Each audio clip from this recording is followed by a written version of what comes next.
pengurus serikatnya yang di PHK ya. Ya, pengurus serikatnya di PHK. Jadi pengurus serikatnya dari PHK. Apakah serikatnya menjadi serikat SBLP? SBLP ini kalau nggak salah artinya itu serikat buruh di luar perusahaan.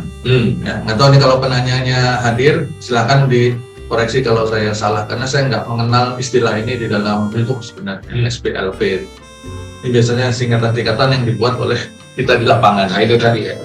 Masalahnya nggak semua orang di organisasi tertentu, di setiap organisasi perusahaan kan beda-beda. Ya, kayak misalkan TKAD, Pak. TKAD. Istilah atau singkatan itu sering dikenal di perusahaan-perusahaan yang mengarah ke keluarga plat merah. Mungkin taman kanak-kanak angkatan darat. Plat merah dan keluarganya, itu BUMN dan teman-temannya lah. TKAD, keluarganya itu ya. Karena TKAD itu di sana diartikan sebagai tenaga kerja alih daya. Maksudnya outsourcing. Yeah. Nah kalau kita di swasta, outsourcing. Istilah TKAD yang dikenal. Gitu kan. Jadi makanya kalau ngasih singkatannya hati-hati. Yeah. Tapi setahu saya istilah SBLP itu serikat buruh di luar perusahaan. Ya. Nah,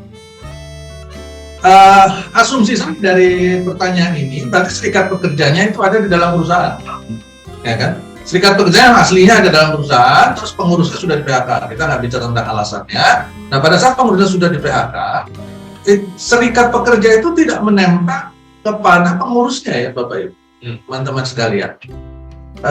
Organisasi serikat pekerja itu adalah sebuah organisasi independen yang berdiri sendiri. Ya, dan dia dicatatkan, dan pengurus itu adalah representasi atau perwakilan dari organisasi itu. Ya. Jadi apabila si pengurusnya tidak lagi berada di sana, apakah dia sudah tidak lagi bekerja, pensiun, di PHK, meninggal dunia, atau mengundurkan diri, berarti serikatnya ikut sama si pengurus itu ya. Ya, karena serikatnya itu sendiri. Justru pengurusnya yang bisa berganti-ganti. Ya, sehingga pada saat si pengurus serikat pekerjanya itu sudah tidak lagi berada di perusahaan karena sebab apapun, dalam kasus ini di PHK, maka sejatinya di serikat pekerja itu harus segera melakukan perubahan susunan kepengurusan. Misalkan ketuanya yang kena PHK. Ya, karena pelanggaran yang dia lakukan sendiri misalkan. Nah, kalau itu sudah terjadi, berarti serikat pekerja itu berjalan tanpa ketua akhirnya. Maka serikat pekerjanya harus segera menunjuk ketua yang baru. Ya, ketua yang baru. Dan itu harus didaftarkan, dicatatkan di Disnaker setempat. Nah, apakah serikat pekerja tersebut menjadi organisasi atau serikat pekerja di luar perusahaan? Tidak. Serikat pekerja tetap adalah serikat pekerja yang ada di dalam perusahaan.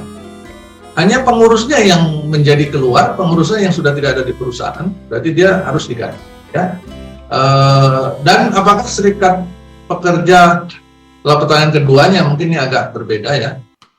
Dan kalau serikat pekerja di luar perusahaan bisa tidak ikut dalam perundingan PKB. Ya. Kalau kita mengarahkan serikat pekerja di luar perusahaan yang memang benar-benar serikat pekerjanya bukan serikat pekerja yang ada di dalam perusahaan, maka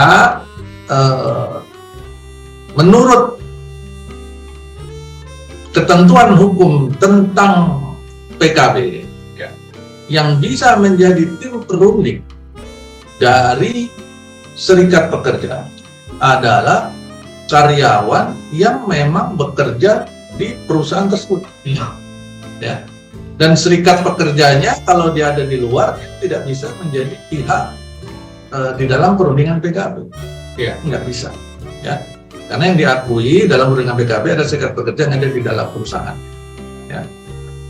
Jadi itu Bapak Ibu semua, dasar hukumnya bisa melihat mulai dari Undang-Undang 21 2000 sampai ke Undang-Undang 13 2003 mengenai PKB ya. PKB di sana ada diatur.